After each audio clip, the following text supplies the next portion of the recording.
Hello, I'm Robin Gibson, and this is the Harvard House Money Morsel.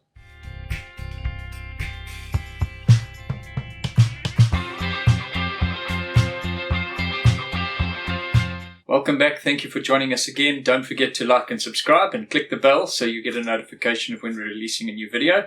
I'm sitting again today with Michael Porter. Hello, Michael. Morning, Robin.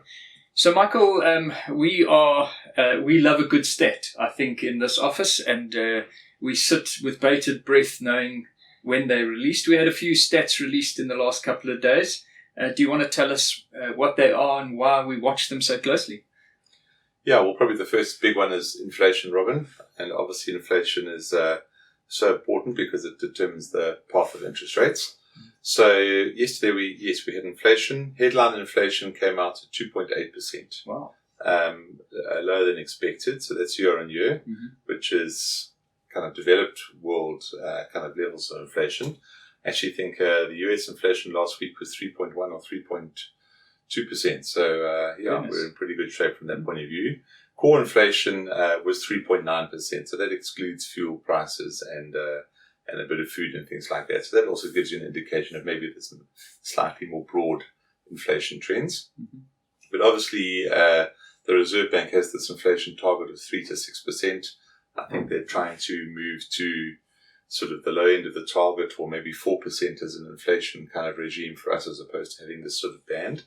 But there's clearly scope to cut interest rates, Robin. And the Reserve Bank, we're filming this on Thursday, the Reserve Bank is meeting they have been meeting. They will announce the interest rate decision this afternoon. So, Robin, I think that a quarter basis point cut is definitely a fait accompli. Sure. I think there's maybe a little bit of a chance for a 50 basis point cut, 0.5%. Yeah. But, the Reserve Bank is always so cautious, and you can't fault them for being, sometimes it's a bit frustrating they're so cautious. But actually, you'd rather have a cautious central bank than a maverick central bank. Yes. No doubt about it. Yeah. And you've got to give the Reserve Bank credit for the way in which they manage monetary policy and the stability that they provide. So, can't get too critical, but sometimes you kind of feel they're too cautious. They could just be a little bit more aggressive on it. But I think the one thing that will probably make the Reserve Bank not cut by 50 basis points is that the rand has weakened since Trump's election, and the rand's jostling around mainly against the dollar, not really. I mean, against the pound and the euro, it's actually maintained its strength, but against the dollar, it's obviously weakened, and that's just the strong dollar because of Trump and all that kind of stuff. So they'll probably be a little bit nervous around that. In addition, this is probably the low point in inflation. Inflation will probably climb gradually from here on out. Yes. So, so in some ways you can argue that they need to strike now and cut quickly before the mood starts to change. But I mean, we still see more interest rate cuts over the course of next year. But so anyway, hopefully 25 basis points this afternoon. And there should be at least another 50 or 75 over the course of early next year.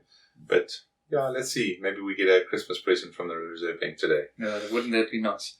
Yeah. The other stat that came out yesterday was business confidence. So,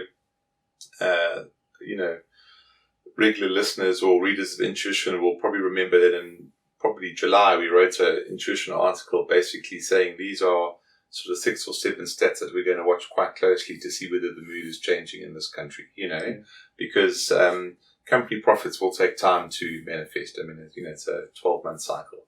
So anyway, business confidence came out yesterday. The level was 45, up from 38 in the previous month, or the previous quarter. And Robin, I mean, business confidence probably peaked in 2021 coming out of kind of COVID, but there was quite a lot of distortions in the whole COVID period. It's fallen steadily, obviously reached its nadir in sort of the third quarter last year when load shedding was just so prevalent. And really it was hard to see a way forward, and business confidence has been ticking up. So we think that's a key indicator. I do think that there's a nice improvement in confidence, but I'm sort of hearing that confidence is improving, but there's not a lot of evidence of massive investment by businesses yet. I think, people are still getting their ducks in a row, but, you're not going to have anything happening without an improvement in confidence. Okay. And so, if we get 1 or 2 more rate cuts, I think confidence is stemming from obviously Eskom, but also from the work that's going on at Transnet, Home Affairs, all those kind of things, So the GNU is definitely sort of feeding through to a little bit of confidence in the local situation. So, yeah, I think it just reaffirms, Robin, that, that Rome wasn't built in a day, but at least we're on the journey of improvement. It's what's been so frustrating over the last 5 years is that we don't even feel like we've been on the journey. But we're firmly on the journey. Yes. Yeah. And Michael, there was one other stat, well, maybe not really a stat, but an event that happened on Friday last week. S&P 500 announced.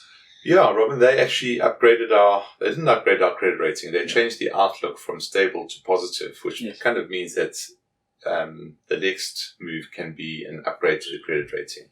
Now, over the last 3 or 4 years, they have flip-flopped a few times, and they have moved it to positive and then moved it back to stable. So it doesn't necessarily imply that we're going to get a credit rating upgrade in the short term.